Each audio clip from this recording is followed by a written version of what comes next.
માધવ હોમ્સની સામે દીપડો હોવાનો દાવો કરવામાં આવી રહ્યો છે। રાત્રે 2 વાગે કાફે પર યુવકોએ દીપડો જોયો હોવાનો દાવો કરવામાં આવી રહ્યો છે। અચાનક જ દીપડો દેખાતા સ્થાનિક લોકોમાં પણ ભય ફેલાયો છે। જો કે ગુજરાત ફર્સ્ટ આ વાયરલ ફોટોની પુષ્ટિ નથી કરતું। હજુ ગઈકાલે જ જે પ્રકારે સમાચાર મળ્યા હતા કે બોપલમાં એક સોસાયટીમાં દીપડો દેખાયો હતો, જેની શોધખોળ હજુ વન વિભાગ કરી રહ્યું છે, ને એવામાં ચાંદખેડામાં પણ દીપડો દેખાયો હોવાની વાત સામે આવી છે। ત્યારે સ્થાનિક લોકોમાં પણ ભયનો માહોલ જોવા મળી રહ્યો છે। ગુજરાત ફર્સ્ટ આ ફોટોની પુષ્ટિ નથી કરતું, પરંતુ અમદાવાદમાં ચાંદખેડા વિસ્તાર અને ઝુંડાલ વિસ્તારમાં આ દીપડો દેખાયા હોવાના સમાચાર મળી રહ્યા છે, અને અચાનક જ દીપડો દેખાતા સ્થાનિક લોકોમાં ભયનો માહોલ છે। રાત્રે 2 વાગે આ ફોટો પાડ્યો હોવાનું પણ સામે આવ્યું છે।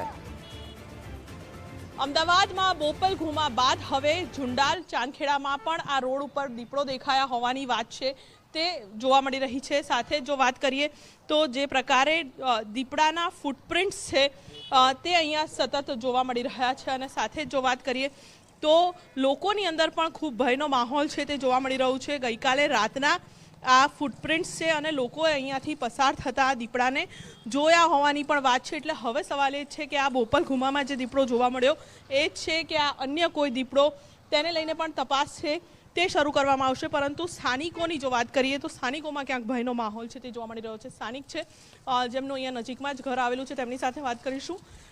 શું કેટલો ભયનો માહોલ આ દીપડો શહેરી વિસ્તાર સુધી પહોંચી ચૂક્યો છે? જ્યારે દીપડા વિશેના સમાચાર અહીંયા ફરતા થયા છે ઝુંડાલના માધવ હોમ્સની આસપાસમાં, ત્યારે રહીશોમાં ખાસ કરીને ડરનો અને ભયની લાગણી ખૂબ પ્રવર્તમાન છે, અને તે સાથે જ સૌ પોતપોતાને અમારા સોસાયટીમાં એની આગળના દરવાજા અને સિક્યુરિટીએ તરત જ દરવાજા બંધ કરી અને બધાને અંદર રહેવાની મેસેજ આપી દીધેલો છે। સરકારશ્રી અહીંયા જે આજુબાજુમાં ઝાડી અને બાવળના ઝાડપાન છે તેની અંદર દીપડો હોઈ શકે એવી માહિતી અથવા તો બધાની ભયની લાગણી પ્રવર્તે છે, તે અંગે પણ તે બધું જો ક્લિયર કરાવે અને ચેતવણીરૂપ પગલાં લે એવી પ્રેસ રિપોર્ટરને મારા તરફથી એક સામાન્ય નાગરિકની વિનંતી છે। કેટલા વાગે તમને ખબર પડી કે આ દીપડો અહીંયાથી પસાર થયો છે? સવારના 6 વાગે મેસેજમાં આવી ગયેલું કે અહીંયા ઝુંડાલના ગરનાળા પાસે માધવ હોમ્સમાં રસ્તો ક્લિયર કરતા દીપડો જોયેલો છે। રાત્રે નીકળેલો પણ અમને એ વિશે જાણકારી નહોતી। સવારે 6 વાગે મને ઉઠતાની સાથે આ વસ્તુની જાણ થઈ છે।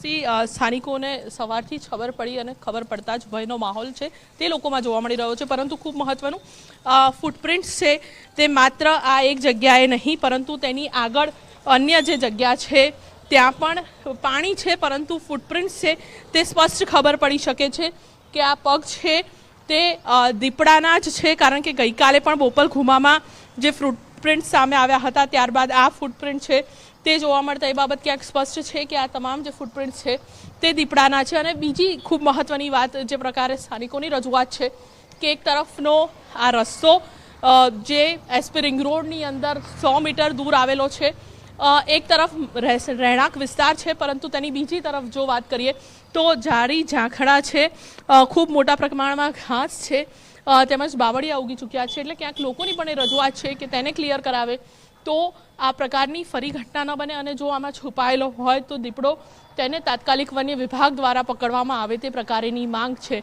તે સ્થાનિકો દ્વારા કરવામાં આવી રહી છે। કેમેરામેન વિનોદ સાથે રીમા દોશી, ગુજરાત ફર્સ્ટ, અમદાવાદ। તો અમદાવાદના ચાંદખેડા વિસ્તારમાં દીપડો દેખાતા લોકોમાં ભયનો માહોલ, એક ફોટો સામે આવી રહ્યો છે। રાત્રે 2 વાગે દીપડો આ વિસ્તારમાંથી પસાર થયો હોવાનો દાવો કરવામાં આવી રહ્યો છે, જેની એક તસવીર પણ સામે આવી રહી છે। આ બંને અલગ અલગ દ્રશ્યો આપ જોઈ શકો છો કે અમદાવાદમાં હવે દીપડો દેખાયો છે। ગઈકાલે અમદાવાદના બોપલ ઘુમામાં એક સોસાયટીમાં દીપડો ફરતો હોય એ વિડીયો સામે આવ્યો હતો, અને એની હજુ વન વિભાગ તપાસ કરી રહી છે। આ દીપડાની શોધખોળ હજુ ચાલુ છે। એવામાં બીજા જ દિવસે અમદાવાદના ચાંદખેડા વિસ્તારમાં રાત્રે દીપડો પસાર થયો હોય એવી એક તસવીર સામે આવી છે, એના ફૂટપ્રિન્ટ પણ મળ્યા છે। તપાસ હવે કરવામાં આવશે કે આ એ જ દીપડો છે કે જે ગઈકાલે બોપલ ઘુમામાં દેખાયો હતો કે પછી આ બીજો દીપડો છે। પરંતુ અમદાવાદના રહેણાંક વિસ્તારોમાં હવે દીપડો આવી જતા દીપડો પ્રવેશતા લોકોમાં પણ ભયનો માહોલ જોવા મળી રહ્યો છે। અમદાવાદમાં 2 દિવસમાં 2 અલગ અલગ વિસ્તારોમાં દીપડો દેખાયાના બંને તસવીરો છે આ સ્ક્રીન પર તમે જોઈ રહ્યા છો કે જેમાં એક સોસાયટીમાં દીપડો પ્રવેશી ગયો હતો એ સોસાયટીના લોકોમાં એ સાથે જ બોપલઘુમાના વિસ્તારોમાં પણ લોકોમાં ભયનો માહોલ. ગાંધીનગરની એસકે પટેલ કોલેજ સામે એબીવીપીનું હલ્લાબોલ, વિદ્યાર્થીઓના